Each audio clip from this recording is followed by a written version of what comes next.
Bonjour et merci Noémie pour cette question. Oui, il est vrai que j'en ai déjà parlé à plusieurs reprises, et lorsque j'ai reçu par mail votre question, je ne vous cache pas que j'ai failli mettre cette dernière de côté, aussi importante soit-elle, afin de ne pas faire doublon avec les textes déjà présents. Mais je pense finalement qu'il est bon de parler encore de cet aspect vital pour les chercheurs de lumière. Je reprendrai néanmoins ici certains extraits de textes que j'ai déjà écrits et qui sont très explicites. Presque au moment où j'ai reçu votre question, j'écoutais, comme par hasard, vous comprendrez qu'il n'existe pas, une vidéo de Lilou Massé interviewant le docteur Eben Alexander, le célèbre neuroscientifique, qui a vécu une expérience de mort imminente remarquable, qui a d'ailleurs balayé tout son scepticisme. Car, pour avoir vécu des expériences merveilleuses sur le plan physique et intérieur, ce qui enlève tout scepticisme, c'est le sentiment d'amour inouï et d'unité que procurent ces expériences qui n'existent absolument pas sur le plan physique. C'est pour cela que le plus grand sceptique au monde ne pourrait que s'incliner devant la beauté des plans de conscience supérieure s'il le vivait. Pour revenir au docteur Eben Alexander, ce dernier dit à un moment de son exposé la chose suivante, en parlant de l'une des couches qu'il a traversées avant d'atteindre un monde de lumière. Il dit ceci: « Oui, sombre, trouble, enterré comme des racines. Je me rappelle littéralement des racines de vaisseaux sanguins qui se trouvaient tout autour de moi, et je pouvais les voir s'étendre au loin, même si l'endroit était sombre et morne, et de temps en temps des sortes de faces, de visages animaux surgissaient de cette mélasse qui disparaissait avec un côté très noir. » Il parle également plus loin en parlant de cette couche inférieure, je cite, « d'une noirceur d'encre infinie ». Voilà, je m'arrête là pour ces extraits, et Eben parlait bien entendu de l'une des couches du bas astral, qui est un lieu sordide, sombre et noir, où la lumière n'existe pas. Cette personne devait certainement passer par cette étape pour sa propre compréhension intérieure, avant d'être heureusement récupérée par la lumière, qui a ouvert une brèche dans ce monde ténébreux et l'a ensuite emmenée. La suite est en effet magnifique et infiniment lumineuse. Le noir, même si cela pourrait paraître curieux, est parfois un barrage inconscient de notre refus d'accepter pleinement, complètement, notre lumière intérieure. Le noir est l'absence de lumière, alors que la pure lumière blanche est la vie, la joie, la clarté. Comment croire qu'en s'habillant de noir, donc d'une fausse couleur qui est ténébreuse, on puisse s'élever vers la lumière, qui est la clarté absolue? C'est une simple question de bon sens. Personne ne peut espérer grandir vers la lumière de son cœur en se vêtissant de noir, en se revêtant de cette basse vibration qui n'apporte que des idées sombres, dépressives et sinistres, tout en se connectant au monde du bas astral. Même si une personne de lumière, qui en principe n'est pas attirée vers le noir, s'habillait de cette façon des pieds à la tête, elle finirait au bout d'un moment par se laisser envahir et influencer par le côté ténébreux que vibre cette fausse couleur. Voilà ce que disent les maîtres ascensionnés sur le noir et le rouge.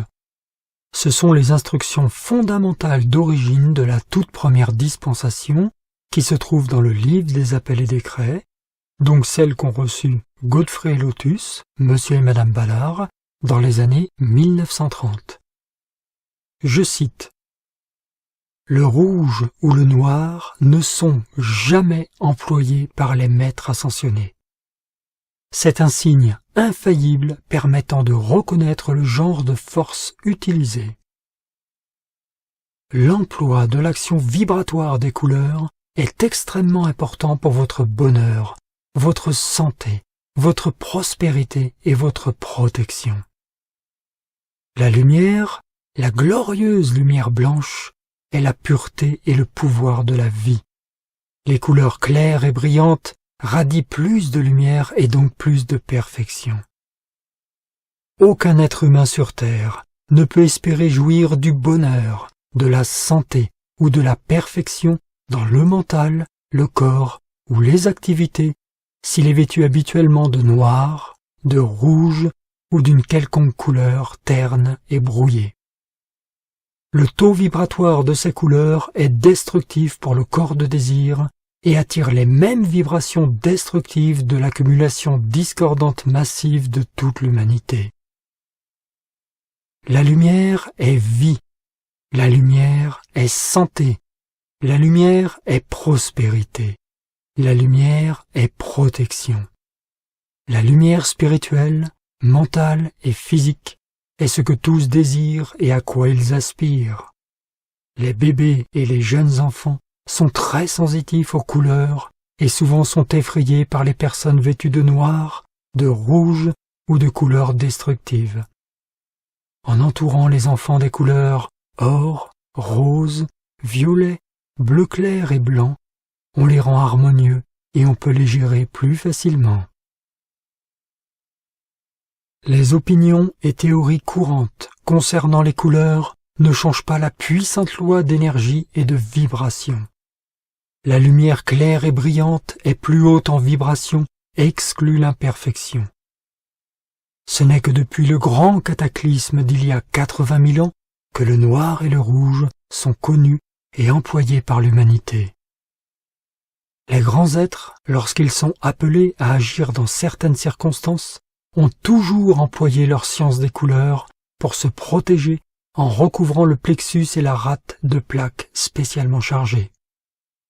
Les vibrations de la force sinistre ne vous touchent jamais qu'à ces points, et plus spécialement au plexus solaire, qui est la porte ouverte de votre corps de désir, le corps physique. Protégeons-nous donc en employant pour nos vêtements et dans notre intérieur que des couleurs constructives et lumineuses. Chers enfants de la lumière, quelle peut être la cause des malheurs de l'humanité pendant des centaines de milliers de siècles? Au début, ce fut naturellement la propre discorde des humains, mais lorsqu'ils en eurent généré une certaine quantité, ils contactèrent forcément toutes les vibrations discordantes correspondantes.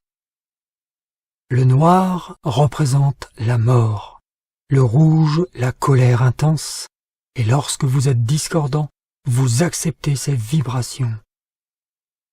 Par la dictature de la mode et de la société, beaucoup emploient ces couleurs, et il n'est pas possible d'échapper aux conséquences de ces vibrations.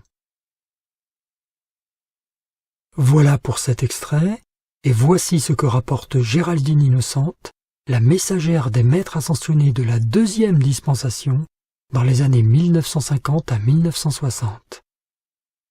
Je cite. « Avant la chute de l'homme, le pigment de la surface de la terre était de couleur albâtre. Après la chute, il commença à changer. Les gris et les bruns apparurent. Il fallut encore longtemps pour que le noir et le rouge fissent leur apparition, il y a de cela à peu près 80 000 ans. L'effondrement du continent Atlante. Lorsque les forces des ténèbres eurent suffisamment influencé la conscience d'une majorité d'Atlantes, désobéissant à Dieu, suivant la voie de la rébellion et de l'usage destructif du libre arbitre, et lorsque la prêtrise n'usa plus assez d'énergie constructive, la loi cosmique décréta que l'Atlantide n'avait plus de raison justifiant son droit à l'existence. Le premier cataclysme de cette période se produisit voici 200 000 ans. Comme cette catastrophe sépara de grandes parties de la surface de la Terre, il est possible que des portions de l'Atlantide se soient effondrées en même temps. La seconde catastrophe majeure se produisit il y a 80 000 ans. Cela dut être un cataclysme d'une ampleur mondiale et d'un effet dévastateur parce que les maîtres ont précisé qu'il avait changé les couleurs du sol terrestre et que, pour la première fois, les couleurs rouges et noires apparurent à l'humanité. Les maîtres ont expliqué dans une autre dictée, que ces couleurs ont une tendance à abaisser les vibrations de l'individu en faisant appel au sens inférieur. Voilà pour le deuxième extrait. Donc, pour ceux et celles qui accréditent les enseignements d'origine des maîtres ascensionnés, ces textes parlent d'eux-mêmes.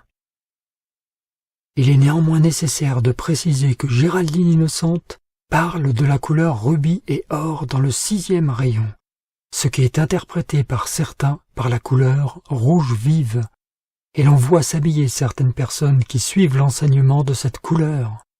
Mais vu les instructions d'origine et les précisions sur ces couleurs qu'apportent les maîtres à travers la canalisation de Géraldine Innocente dans les leçons essentielles, c'est tout simplement impossible. La vraie couleur est le rubis pourpre. Il existe des rubis rouges vifs, en effet, mais également des rubis pourpres et même violets. Et le fait que Géraldine parle de couleur rubis a jeté une confusion qui n'aurait pas eu lieu si les instructions d'origine avaient été lues. La couleur rose, pourpre, violette sont des couleurs primaires dans les octaves de lumière, et non un mélange de rouge et de blanc, de rouge et de violet, de bleu et de rouge, etc. Le système des couleurs divines n'a rien à voir avec les couleurs terrestres. J'invite les étudiants de la lumière qui se vêtissent de noir et ou de rouge, donc avec des couleurs de basse vibration, de s'habiller avec des couleurs blanches ou joyeuses, et vous verrez votre taux vibratoire monter subitement. On peut le ressentir physiquement et surtout avec le blanc. La lumière est joie, et elle ne s'entachera jamais de son contraire. C'est, encore une fois, finalement du simple bon sens. Et ceux et celles qui croient que la lumière a besoin de son opposé pour exister, cela est une conception totalement fausse, dans la mesure où la lumière maintient certes les énergies sombres émises par les êtres humains dans le bas astral, mais simplement pour qu'ils aient le retour des énergies qu'ils créent et ainsi deviennent responsables de leurs pensées et de leurs actes. C'est de cette façon que la plupart des êtres humains évoluent. Mais ces énergies sombres du plan psychique sont balayées à la fin du cycle donné à l'être humain pour évoluer. C'est l'homme qui crée le mal, mais il n'existe pas en tant que tel, et cette négativité est juste maintenue pour le bénéfice de l'expérience, comme déjà précisé. Je vous invite également à lire les instructions fondamentales données par les maîtres ascensionnés. Elles se trouvent dans le livre des appels et décrets. Ces instructions me paraissent indispensables pour tout étudiant des maîtres. Pour revenir au sujet qui nous intéresse, je constate que le noir, mais aussi de plus en plus le rouge, envahit de plus en plus notre monde, que cela soit dans le domaine spirituel, les habits, même les jeunes enfants, les appareils technologiques, la décoration, etc. On voit bien là que nous sommes à la fin d'un cycle. D'un point de vue purement scientifique, la couleur perçue par l'œil est due à plusieurs fréquences d'ondes. Une onde, qui est constituée de photons, est un champ électromagnétique, électrique et magnétique, qui modifie les propriétés physiques locales de façon réversible, ce qui signifie que dès que l'onde n'agit plus, les propriétés physiques retrouvent leur état initiaux. Une onde transporte ainsi l'énergie, mais jamais de matière. Ainsi, les couleurs de nos habits ou celles de notre environnement agissent par leurs ondes sur la matière environnante et donc sur nos propres corps. Parlons de la couleur noire, ou plutôt l'absence de couleur. Pour ceux qui ont foi en Dieu, imaginons le royaume de Dieu avec ses nombreuses maisons, comme l'a rapporté Jésus. En allant directement au but, est-il imaginable que la lumière puisse s'entacher de son contraire, le noir? Car cette absence de couleur et de lumière qu'est le noir est bien l'opposé total de la lumière, qui représente, comme déjà dit, la clarté, la joie, la vie. Comment peut-on imaginer une seule touche de cette fausse couleur ténébreuse qu'est le noir dans un monde de lumière? La lumière divine, quelles que soient ses teintes, inspire la paix, l'amour, l'harmonie. Cette dernière est rassurante, apaisante et joyeuse. Le noir ne peut donc appartenir et n'appartiendra jamais au royaume de la lumière, où seule la clarté divine et donc la lumière de Dieu demeure. D'autre part, imaginez-vous maintenant, si vous le voulez bien, enfermé dans une chambre dont toutes les surfaces seraient peintes en noir, les murs, le sol et le plafond. Avant combien de temps sombreriez-vous dans des idées noires? Croyez-moi, la déprime surgirait à une vitesse qui vous surprendrait, et cela tout simplement par la réflexion de ces ondes sur votre personne.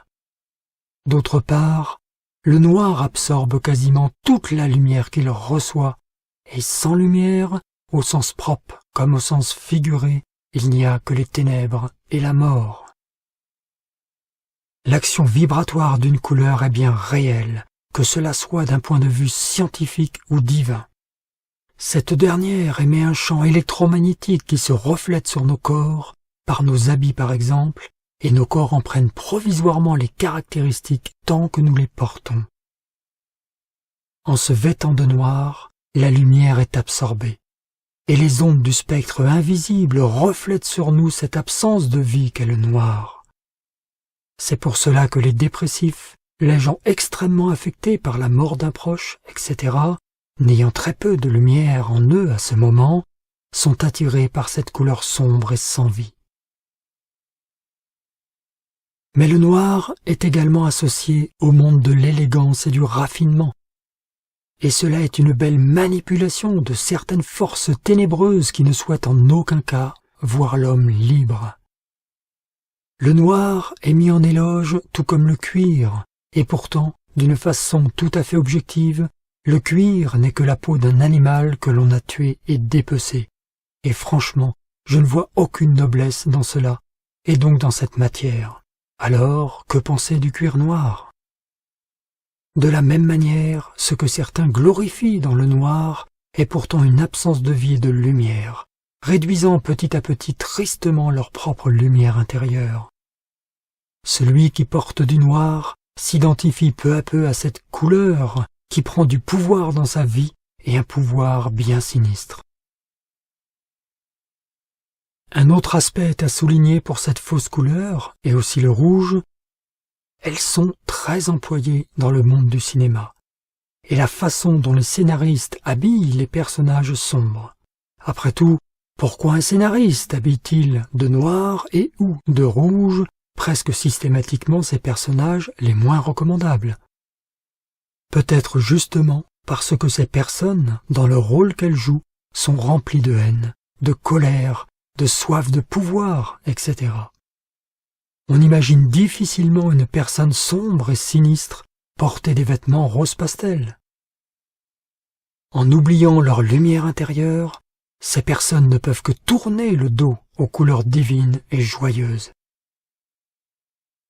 Vous connaissez également tous et toutes ces expressions qui reflètent la négativité. Avoir les idées noires, broyer du noir, avoir un humour noir, être le mouton noir, être la bête noire, jeter un regard noir, avoir une humeur noire, etc. Alors, si vous pensez que le noir peut encore vous apporter un quelconque bien-être dans votre vie, eh bien, je ne puis rien faire de plus pour vous que ces quelques modestes explications. Mais j'espère que par votre propre examen du monde de la forme, vous constaterez l'évidente opposition du noir par rapport à la lumière. Votre champ d'observation est immense, tellement vous avez devant vos yeux à chaque instant l'évidence. Une petite digression en ce qui concerne la nuit. Si vous l'observez véritablement, elle n'est jamais noire. On le voit aux cimes des arbres qui se détachent sur le fond du ciel. D'autre part, une nuit étoilée est magique et n'a rien à voir avec ce que porte en vibration ce noir provoqué par la chute de l'homme. De la même manière, la couleur de peau n'a rien à voir avec cette création noire discordante. Voyons maintenant ce qu'il en est de la couleur rouge. Le rouge est indéniablement une couleur agressive. Tout comme le noir, peignez en rouge tous les murs de la chambre de votre enfant, par exemple, et vous constaterez tout de suite le comportement terrible de ce dernier. Cette couleur et son action vibratoire est quasi immédiate sur nos sens et notre humeur, colère, agressivité, passion dévorante, etc. Autant le noir nous attire petit à petit et de façon tout autant destructive dans les ténèbres qu'il représente, autant l'influence du rouge est presque instantanée et encore plus le rouge vif.